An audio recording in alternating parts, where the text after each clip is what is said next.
வீடியோவில் என்ன நடக்குன்னு சொல்லிட்டு பார்க்கலாம். வீடியோக்குள்ள போகிறதுக்கு முன்னாடி நம்ம சேனலை லைக் அண்ட் சப்ஸ்கிரைப் பண்ணி சப்போர்ட் பண்ணுங்கள். ஃபஸ்ட்டு சீனில் வந்துட்டு மகேஷும் மாயாவும் மாற்றி சாமுடி ஸ்ரீ அவங்க கிட்ட கெஞ்சுறாங்க. ஆனால் அதெல்லாம் கண்டுக்காமல் 2 பேரையும் சுட்டு தள்ளிட்டு பீடை ஒளிஞ்சிச்சு இதோட அப்படின்னு சொல்லிட்டு அங்கேருந்து ரிட்டர்ன் கிளம்பிடுறாங்க.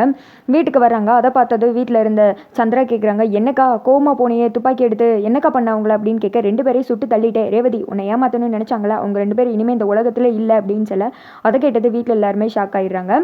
என்னக்கா இப்படி பண்ணிட்ட அப்படின்னு சொல்ல, ஆமாம் எவ்வளோ தைரியம் என் பொண்ணையே ஏமாத்தணும்னு நினச்சிருப்பாங்க அப்படின்னு சொல்ல, அத்தை அவங்க மோசமானவங்கன்னு எனக்கு ராஜாக்கு ஃபஸ்ட்டே தெரியும், ஆதாரத்தோடு உங்ககிட்ட நிரூபிக்கணும்னு நினச்சோம், ஆனால் அதுக்கு முன்னாடி நீங்களே தெரிஞ்சுக்கிட்டீங்க அப்படின்னு சொல்ல, நீ எதுக்கு கவலைப்படாத ரேவதி, அவங்களால வாழ்க்கையை அவ்வளோ சீக்கிரம் அழிச்சிருக்க முடியாது, அந்த கடவுளே நமக்கு தான் வந்துட்டு சப்போர்ட்டாக இருக்காது, அதனால தான் அவங்கள பற்றின உண்மை முன்னாடியே தெரிஞ்சிருச்சு, நீ எதுக்கும் கஷ்டப்படாத, எல்லாம் வந்துட்டு நல்லது தான் அப்படின்னு சொல்லிட்டு இருக்கா. அந்த இடத்துக்கு பாட்டி வராங்க. அதை பார்த்தது வீட்டில் எல்லாருமே வந்துட்டு ஷாக் ஆகிடுறாங்க. இங்கே பாரு சாமுடி சரி எல்லாத்தையும் தெரிஞ்சுட்டு தான் வந்திருக்கேன் ரேவதி, எதுவும் நினைக்காத என்னம்மா, நான் சொன்ன மாதிரி கொஞ்சம் யோசித்து பாருங்க, இந்த நேரத்தில் நான் இப்படி கேட்கக்கூடாதான் சாமுடி சரி, நீ தப்பாக நினச்சிக்காத, பிள்ளை வாழ்க்கை இப்படி போயிடுச்சே இப்படி ஆயிடுச்சேன்னு நம்ம கவலைப்படுறதை விட அடுத்து என்ன நடக்கும் அதை பற்றி தான் நம்ம யோசிக்கணும். அதனால் இப்போ உடனே என் பேரனுக்கும் ரேவதிக்கும் கல்யாணம் பண்ணி வச்சிடலாம், என் பேரை ரொம்ப நல்ல பையன், கண்டிப்பாக ரேவதியை ராணி மாதிரி வச்சு பார்த்துக்கிடுவான், சொன்னால் கேளுமா, இப்போ வந்துட்டு நம்ம கோவப்படுற நேரம் கிடையாது, பிள்ளைக்கு வந்துட்டு ஒரு நல்ல வாழ்க்கை அமைச்சு கொடுக்கணும், அதான் வந்துட்டு நமக்கு முக்கியம் அப்படின்னு சொல்லிட்டு இருக்க சாமுடி சரி அமைதியாகவே நின்றுட்டு இருக்காங்க.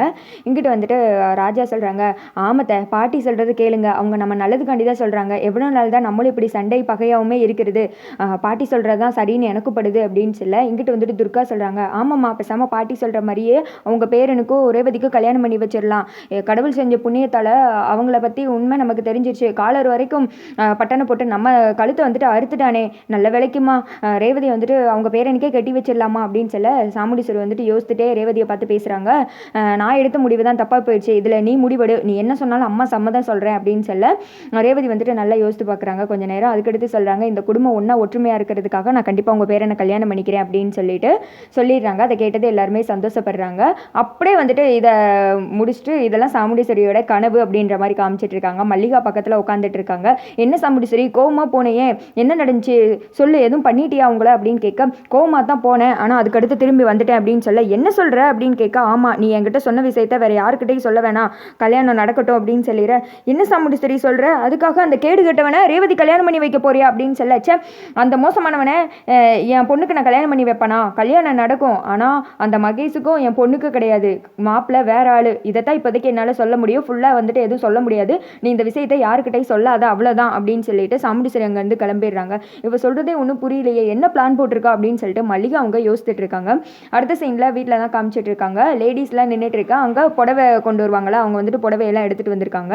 அப்போது ரேவதியோட அப்பா சொல்கிறாரு, கடைக்கு போய் செலக்ட் பண்ணாலே அவ்வளோ நேரம் ஆக்குவீங்க, வீட்டை வந்துட்டு என்ன மாதிரி பண்ண போகிறீங்களோ அப்படின்னு சொல்ல, மாமா அதுக்காக நாங்கள் லேடிஸ் அப்படி தான் செலக்ட் பண்ணுவோம், ஏன் நீங்களும் அப்படி பண்ண மாட்டீங்களா அப்படின்னு கேட்க ராஜா சொல்கிறாரு, நாங்களா, எங்களுக்கு 4 விதமான சட்டை, பச்சை வெள்ளை புழு இந்த மாதிரி தான் ஏதாவது ஒன்று இருக்குது, கோடு போட்டது கோடு போதாதது, ஆனால் உங்களுக்கு அப்படியா பனாரஸ் சில்க்கு, அந்த சில்க்கு, இந்த சில்க்கு, காட்டனு, சுடிதார், துப்பட்டா, நைட்டின்னு எவ்வளோ இருக்குது அப்படின்னு சொல்ல, அப்பா மூச்சே முட்டுது, மாப்பிள்ளை கூல் அப்படின்ற மாதிரி அவங்க மாமனார் சொல்ல, எப்பா தம்பி நீ என்ன கடை வைக்கிற மாதிரி இப்படி பேர் அடுக்கிற அப்படின்னு சொன்னதுமே இங்கிட்டு வந்துட்டு அவங்க ஒய்ஃபு சொல்கிறாங்க, என்ன போட்டாலும் நீங்கள் காமெடியாக தான் இருப்பீங்க அப்படின்னு சொல்ல, நாங்களாக காமெடியாக தான் இருப்போம், நீங்கள் பெரிய உலக அழகி அப்படின்னு சொல்லிட்டு மாற்றி கமெண்ட் பண்ணிட்டு இருக்காங்க. சரி வாங்க சேலை எடுக்கலாம் அப்படின்னு சொல்லிட்டு எடுக்கும்போது ரேவதி வந்துட்டு இந்த சேலை நல்லா இருக்கா, இந்த சேலை நல்லா இருக்கான்னு கேட்க, இங்கிட்ட இருந்து ராஜா சொல்கிறாரு, இந்த பாரு ரேவதி உனக்கு ஒரு நல்ல அட்வைஸ் கொடுக்கேன், உனக்கு ஒன்று பிடிச்சிச்சுன்னா அதை அப்படியே எடுத்துக்கோ, யார்கிட்டையும் வந்துட்டு ஒப்பீனியன் கேட்காத, உன் மண்டையை குழப்பி விட்டுருவாங்க அப்படின்னு சொல்ல, கார்த்தி சொல்கிறாங்க, அது அவங்களோட விருப்பம், அவங்களே பேசி என்னத்தாவது முடிவு எடுத்துக்கிட்டோம் அப்படின்னு சொல்ல, எனக்கு சப்போர்ட்டாக இருந்தது நீயே எப்படி பேசிட்டியப்பா, உடனே சர்பத்து குடிக்கணுமாம்மா வாங்க அப்படின்னு சொல்ல, வேற இப்போ வீட்டில் இல்லை நான் தான் பார்த்துக்கணும் மாப்பிள்ளை நீங்கள் போங்க அப்படின்னு சொல்லிடுற, திடீர்னு